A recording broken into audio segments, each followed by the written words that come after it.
seberapa jauh pikiranmu bisa berkembang. Level up your mind. Baca, pahami, bertumbuh.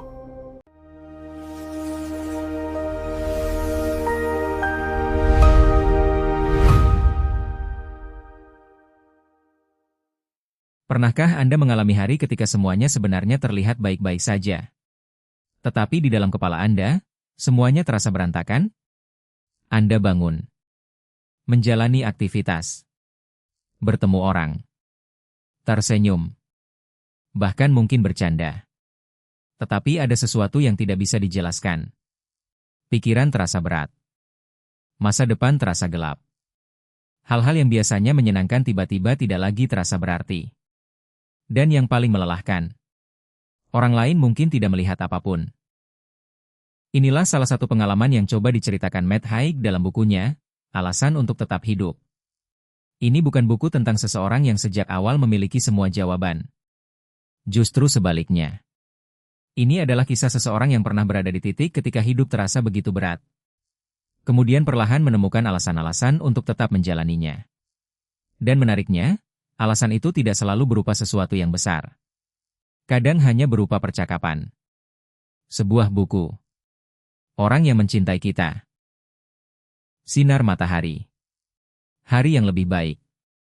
Atau sekadar kesadaran bahwa perasaan yang kita rasakan hari ini tidak harus menjadi perasaan kita selamanya. Selamat datang di Level Up Your Mind Baca Buku.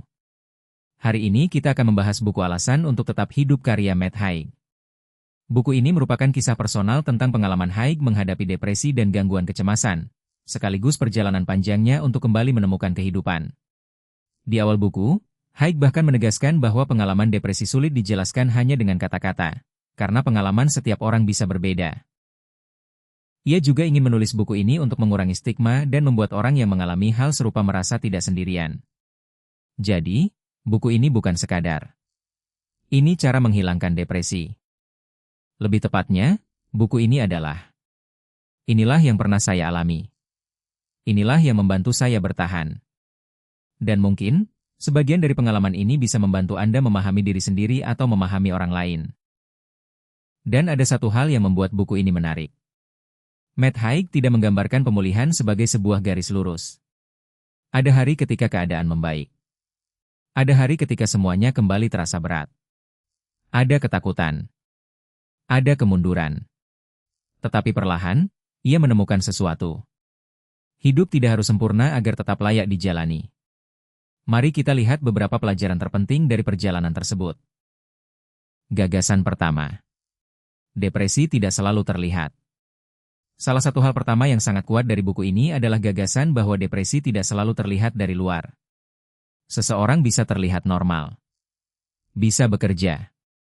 Bisa berbicara. Bisa bercanda. Tetapi di dalam dirinya, ia mungkin sedang mengalami sesuatu yang sangat berat. Haig menggambarkan depresi bukan sekadar kesedihan biasa. Ia bahkan mengatakan bahwa depresi bisa muncul tanpa sebab yang jelas dan dapat memengaruhi kehidupan seseorang dengan cara yang sulit dipahami bahkan oleh penderitanya sendiri. Karena itu, kalimat seperti, "Kamu kan kelihatannya baik-baik saja." Atau, "Tinggal berpikir positif." Tidak selalu membantu. Bukan karena orang tersebut tidak ingin membaik. Tetapi karena masalahnya memang tidak sesederhana itu. Buku ini mengajak kita berhenti menghakimi pengalaman batin seseorang hanya berdasarkan apa yang terlihat dari luar. Gagasan kedua. Pikiran kita bisa menjadi tempat yang sangat berat. Hal berikutnya adalah hubungan antara pikiran dan perasaan. Ketika seseorang berada dalam kondisi mental yang sangat buruk, pikirannya dapat menciptakan gambaran tentang masa depan yang terasa seolah-olah pasti terjadi. Tidak ada harapan. Tidak ada perubahan. Tidak ada jalan keluar. Padahal, perasaan bukanlah ramalan masa depan. Salah satu bagian buku bahkan mengajak pembaca melihat pikiran sebagai sesuatu yang dapat diamati, bukan sesuatu yang harus selalu dipercaya. Haig kemudian merumuskan sejumlah pengingat sederhana. Bahwa perasaan saat ini bisa saja merupakan bagian dari kondisi yang sedang dialami. Bahwa pikiran dapat bergerak. Bahwa kondisi mental memiliki cuaca sendiri. Kadang cerah. Kadang berawan. Kadang seperti badai. Tetapi cuaca berubah. Dan ini menjadi salah satu pesan paling penting dari buku. Jangan menganggap keadaan mental hari ini sebagai gambaran permanen tentang kehidupan Anda. Gagasan ketiga. Waktu mengubah banyak hal. Ketika seseorang sedang berada dalam penderitaan yang berat, waktu bisa terasa seperti musuh. Satu hari terasa sangat panjang. Satu malam terasa tidak berakhir. Tetapi salah satu hal yang perlahan dipahami Haig adalah momen akan berubah.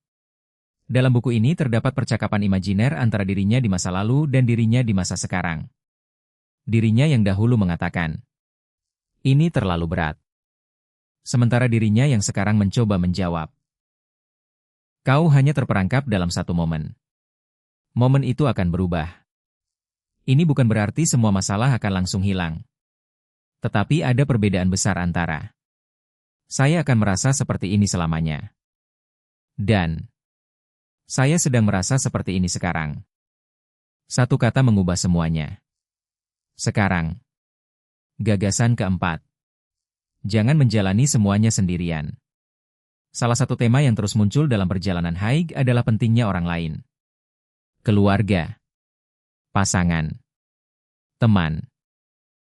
Orang-orang yang mau mendengarkan. Dalam salah satu bagian buku, Haig bahkan menggambarkan bagaimana berbicara secara terbuka akhirnya membuatnya menyadari bahwa dirinya tidak sendirian. Dan ini juga berlaku bagi orang yang mendampingi seseorang yang sedang mengalami masa sulit. Buku ini memberikan beberapa prinsip sederhana. Dengarkan. Jangan buru-buru memberikan ceramah. Jangan meremehkan. Jangan mengatakan, "Ayo semangat," seolah-olah penderitaan bisa hilang hanya dengan kemauan. Kadang seseorang tidak membutuhkan jawaban. Ia hanya membutuhkan seseorang yang berkata, "Saya ada di sini." Bagian khusus buku bahkan membahas cara mendampingi seseorang dengan lebih tepat, menyadari bahwa penderita tetap membutuhkan dan menghargai dukungan, mau mendengarkan, memahami bahwa depresi adalah penyakit, serta menyadari bahwa aktivitas yang tampak mudah bagi kita bisa terasa sangat sulit bagi orang lain. Gagasan kelima. Pemulihan tidak harus terlihat dramatis. Ini mungkin salah satu bagian paling indah dari buku. Haig menggambarkan proses bangkit bukan seperti tiba-tiba menemukan cahaya besar. Justru sebaliknya. Kadang perubahan dimulai dari sesuatu yang sangat kecil. Sedikit sinar matahari. Sedikit rasa nyaman. Sedikit kemampuan untuk melakukan sesuatu yang sebelumnya terasa mustahil. Dalam satu bagian, ia menggambarkan bahwa pada awalnya hal-hal baik hanya terasa seperti sebagian kecil dari hidupnya. Namun kemudian bagian kecil itu bertambah. Sedikit demi sedikit. Sampai akhirnya ia menyadari. Kehidupan masih tersedia untuknya. Dan ia menulis. "Saya mulai bangkit." Ini penting. Karena ketika kita ingin berubah, kita sering menunggu perubahan besar. Padahal mungkin yang kita perlukan adalah satu langkah kecil yang bisa dilakukan hari ini. Gagasan keenam. Buku dan kata-kata bisa menjadi jalan keluar. Bagi Matt Haig, buku bukan sekadar hiburan. Buku menjadi sesuatu yang sangat penting dalam prosesnya. Ia membaca dengan sangat intens ketika berada dalam masa sulit. Mengapa? Karena buku memberinya kemungkinan. Cerita memberinya ruang untuk keluar sejenak dari pikirannya sendiri. Dan kata-kata membantunya membangun cara berpikir yang berbeda. Haig bahkan menggambarkan buku sebagai sesuatu yang dapat menjadi jalan keluar ketika seseorang merasa tidak memiliki pilihan. Ini menarik untuk kita renungkan. Mungkin tidak semua orang menemukan pertolongan melalui buku. Tetapi prinsipnya lebih luas. Kita membutuhkan sesuatu yang membantu kita melihat dunia dari sudut pandang lain. Bisa berupa buku, percakapan, menulis, musik, alam, atau pengalaman baru. Yang penting, kita tidak terus-menerus terkurung dalam satu cara melihat kehidupan. Gagasan ketujuh. Tubuh dan pikiran tidak bisa dipisahkan. Haig juga banyak membicarakan hubungan antara kondisi mental dan tubuh. Kecemasan bukan hanya sesuatu yang terjadi di kepala. Ia dapat terasa secara fisik. Jantung berdebar. Tubuh tegang. Pikiran bergerak cepat. Sulit berkonsentrasi. Sulit tenang. Karena itu, ia menemukan beberapa aktivitas yang menurut pengalaman pribadinya membantu. Berlari, yoga, meditasi, bernapas lebih perlahan, tidur, makan secara teratur, membaca, menulis, dan menghabiskan waktu bersama orang-orang yang dicintai. Yang menarik, ia tidak menyajikannya sebagai formula ajaib. Justru ia mengakui bahwa tidak semuanya selalu berhasil. Tetapi semakin lama, ia memiliki semacam peralatan untuk menghadapi hari-hari sulit. Dalam buku, ia menyebut antara lain menulis, membaca, berbicara, bepergian, yoga, meditasi, dan berlari sebagai hal-hal yang kadang berhasil baginya. Gagasan ke-8. Kita tidak harus menjadi sempurna untuk menikmati hidup. Ada perubahan perspektif yang sangat penting dalam buku ini. Kebahagiaan tidak selalu berarti tidak punya masalah, tidak pernah cemas, tidak pernah sedih, tidak pernah takut. Haig justru menunjukkan bahwa kehidupan tetap mengandung ketidakpastian. Ada hari buruk, ada ketakutan, ada kenangan, ada rasa sakit. Tetapi di antara semua itu masih ada hal-hal kecil yang bisa dinikmati. Matahari terbit, musik, buku, percakapan, tertawa, berjalan, alam, orang yang kita cintai. Bahkan hal-hal yang kelihatannya sangat sederhana. Di bagian akhir buku, Haig membuat daftar panjang tentang hal-hal yang kembali bisa ia nikmati setelah sebelumnya merasa mungkin tidak akan menikmati apapun lagi. Dan ini membawa kita kepada sebuah kesadaran. Kehidupan tidak harus sempurna untuk memiliki keindahan. Gagasan ke-9. Alasan untuk tetap hidup tidak selalu besar.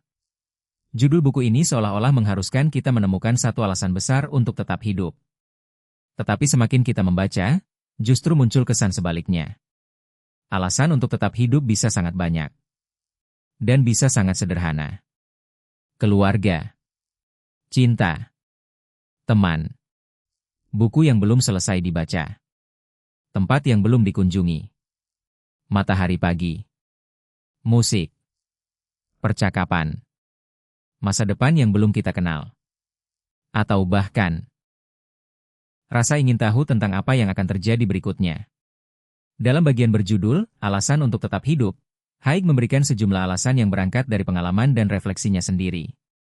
Di antaranya adalah kemungkinan bahwa keadaan akan berubah, keberadaan orang lain yang mencintai kita, dan masa depan yang belum kita jalani. Jadi mungkin pertanyaannya bukan, apa satu alasan terbesar saya untuk hidup? Tetapi, apa saja hal kecil yang masih membuat kehidupan layak saya jalani hari ini? Langkah praktis. Di bagian akhir, Haig bahkan merangkum 40 tips menjalani hidup yang menurutnya berguna, meskipun ia sendiri mengakui tidak selalu berhasil mengikutinya. Kita tidak perlu mengikuti semuanya.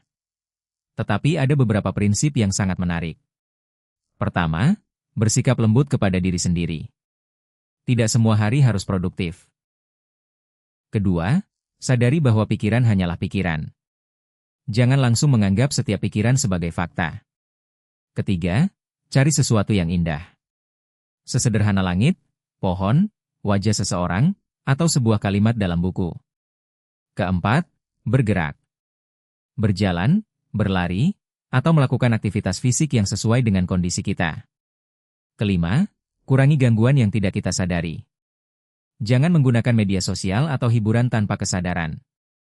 Keenam, berbuat baik kepada orang lain. Karena hidup tidak hanya tentang apa yang kita rasakan terhadap diri sendiri. Ketujuh, percayalah kepada cinta. Jika ada orang yang mencintai kita, jangan selalu menganggap cinta itu tidak nyata. Kedelapan, jangan mencoba menyelesaikan seluruh kehidupan pada satu malam. Haig bahkan memberikan pengingat yang sangat sederhana. Pukul 3 pagi bukan waktu yang tepat untuk menyelesaikan semua persoalan hidup. Dan terakhir, teruslah berjalan. Karena keadaan dapat berubah. Mungkin pelajaran terbesar dari alasan untuk tetap hidup bukanlah bagaimana menjadi bahagia setiap saat. Tetapi bagaimana memahami bahwa hidup memiliki musim. Ada saat kita kuat. Ada saat kita lemah. Ada saat kita penuh harapan. Ada saat kita bahkan tidak bisa melihat masa depan. Tetapi satu keadaan tidak harus menentukan seluruh kehidupan. Matt Haig pernah berada pada titik ketika ia merasa masa depannya tidak ada.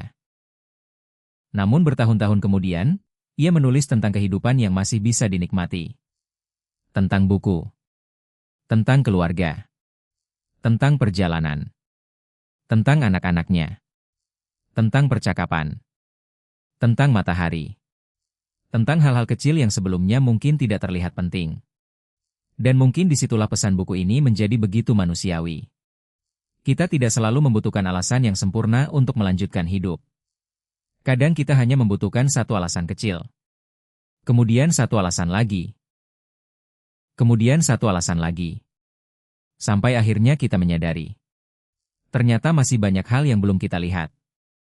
Jika Anda menikmati pembahasan buku seperti ini, jangan lupa subscribe Level Up Your Mind Baca Buku. Bagikan video ini kepada seseorang yang menurut Anda membutuhkan perspektif dari buku ini. Dan saya ingin bertanya kepada Anda. Apa satu hal sederhana yang membuat hidup Anda terasa layak dijalani hari ini? Tulis jawaban Anda di kolom komentar. Sampai bertemu di video berikutnya. Level up your mind. Baca lebih banyak. Berpikir lebih dalam. Hidup lebih sadar.